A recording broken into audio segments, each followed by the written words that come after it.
আপনাকে এটা দেখাতে নিয়ে এসেছি যে আমি কোনো কথা দিলে সেটা আমি রাখি, আর আজ তার প্রমাণ দিয়ে দিলাম।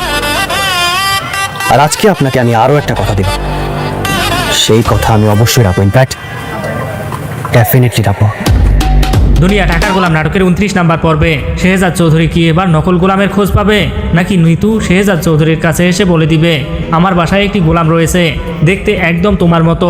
এই কথা শোনা মাত্রই শেহজাদ চৌধুরী অবাক হয়ে যাবে, তবে দ্রুত নিতুর বাসায় চলে যাবে।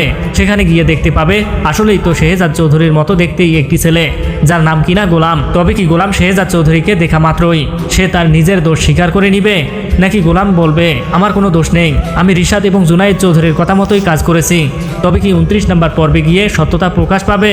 কি হতে যাচ্ছে দুনিয়া টাকার গোলাম নাটকের 29 নাম্বার পর্বে? এদিকে 29 নাম্বার পর্বে আপনারা আরও দেখতে পারবেন শেহজাদ চৌধুরীর বিরুদ্ধে আবারও একটি মিথ্যা অভিযোগ লাগানো হবে, আর এই অভিযোগটি লাগাবে স্বাস্থ্যমন্ত্রী। কেননা আপনারা ইতিমধ্যেই দেখেছেন শেহজাদ চৌধুরী স্বাস্থ্যমন্ত্রী সকল ব্যবসা প্রতিষ্ঠান এবং প্রাইভেট হসপিটালগুলো বন্ধ করে দিয়েছে। তাই স্বাস্থ্যমন্ত্রী প্রতিশোধ নেয়ার জন্য এবার শেহজাদের উপর মিথ্যা মামলা নাটক সাজাবে। তবে কি স্বাস্থ্যমন্ত্রীর মিথ্যা মামলা থেকে শেহজাদ চৌধুরী নিজেকে রক্ষা করতে পারবে, নাকি পুলিশ এসে শেহজাদ চৌধুরীকে আবারও ধরে নিয়ে থানায় যাবে? কি হতে যাচ্ছে দুনিয়া টাকার গোলাম নাটকের 29 নাম্বার পর্বে? 29 নাম্বার পর্বটি কবে আসবে, আপনি কি করলে তা সবার আগেই দেখতে পারবেন? চলুন বন্ধুরা সেই সব বিষয়ে জেনে নেওয়া যাক। তার আগে আপনি যদি আমার চ্যানেলে নতুন হয়ে থাকেন অবশ্যই ভিডিওতে লাইক দিয়ে চ্যানেলটি সাবস্ক্রাইব করে দিবেন। বন্ধুরা আপনারা ইতিমধ্যে দেখেছেন রিশাদ এবং জুনায়েদ চৌধুরী মিলে মিথ্যা মামলায় শেহজাদ চৌধুরীকে ফাঁসিয়ে দিয়েছিল এবং পুলিশ তাকে ধরে জেলের মধ্যে নিয়ে গিয়েছিল। কিন্তু শেহজাদ চৌধুরীর লোক যখন জুনায়েদ চৌধুরীকে কিডন্যাপ করে নিবে, তারপর জুনায়েদ চৌধুরী নিজের মুখে পুলিশকে ফোন করে বলবে আমি জুনায়েদ চৌধুরী বলতেছি, শেহজাদ চৌধুরীকে দ্রুত জেল থেকে মুক্ত করে দাও, আমি যেটা বলবো সেটাই হবে, আমি আমার মামলা উইথড্র করে নিচ্ছি। এরকমভাবে যখন জুনায়েদ চৌধুরী বলবে, পুলিশ জুনায়েদ চৌধুরীকে ছেড়ে দিতে বাধ্য হবে। তবে কি 29 নাম্বার পর্বে গিয়ে শেহজাদ চৌধুরী পুলিশকে টাকা দিয়ে তার দলে করে নিবে? কি হতে যাচ্ছে দুনিয়া টাকার গোলাম নাটকের 29 নাম্বার পর্বে? তবে কি দুনিয়া টাকার গোলাম নাটকের 29 নাম্বার পর্বে গিয়ে নিতু এমন কি বিপদে পড়বে যে কারণে ছুটে শেহজাদ চৌধুরীর কাছে চলে আসবে? তবে কি নিতু আবারও প্ল্যান করে শেহজাদ চৌধুরীকে ফাঁসাবে, নাকি নিতু শেহজাদ চৌধুরীর কাছে এসে বলবে, নিতু বলবে আপনি শেহজাদ চৌধুরী এটি আমি জানি, তারপরে আপনার কাছে সাহায্যের জন্য চলে আসছি, আমার বাসায় একটি গোলাম রয়েছে, সে কিনা আমার রুমের হাতের কাছে যা পায় তাই চুরি করে, তার কাছ থেকে আমি মুক্তি চাই, তাই তো আমি আপনার কাছে চলে আসছি। শেহজাদ চৌধুরী এই কথা শুনে তো অবাক হয়ে যাবে। শেহজাদ চৌধুরী বলবে তোমার বাসায় আবার কিসের গোলাম, গোলাম কোথা থেকে আসলো?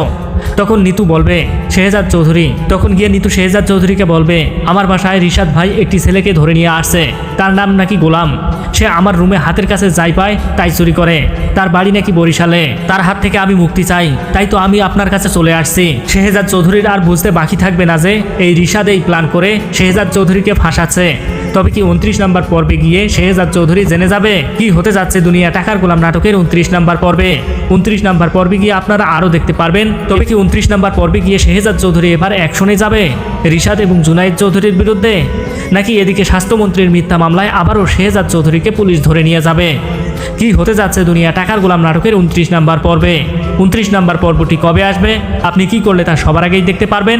চলুন বন্ধুরা সেই সব বিষয়ে জেনে নেওয়া যাক। বন্ধুরা দুনিয়া টাকার গোলাম নাটকের 29 নাম্বার পর্বটি 30 তারিখ দুপুর 12টায় চলে আসবে। সবার আগে দেখতে হলে অবশ্যই আপনাকে চোখ রাখতে হবে প্র্যাঙ্কিং ইউটিউব চ্যানেলে। বন্ধুরা আপনারা যদি খুঁজে না পান তবে অবশ্যই আমার চ্যানেলটি সাবস্ক্রাইব করে দিবেন। পরবর্তীতে দুনিয়া টাকার গোলাম নাটকের 29 নাম্বার পর্বটি আসা মাত্রই আমি আপনাদেরকে জানিয়ে দিব। এমনকি আমার ভিডিও ডিসক্রিপশনে লিঙ্ক দেওয়া থাকবে, সেখান থেকেও আপনারা দেখে নিতে পারবেন। বন্ধুরা আপনারা কে কোথা থেকে এই নাটকটি দেখতেছেন তা অবশ্যই কমেন্ট করে জানিয়ে দিবেন। আজকে এই পর্যন্তই বন্ধুরা, ভালো থাকবেন, সুস্থ থাকবেন, আল্লাহ হাফেজ।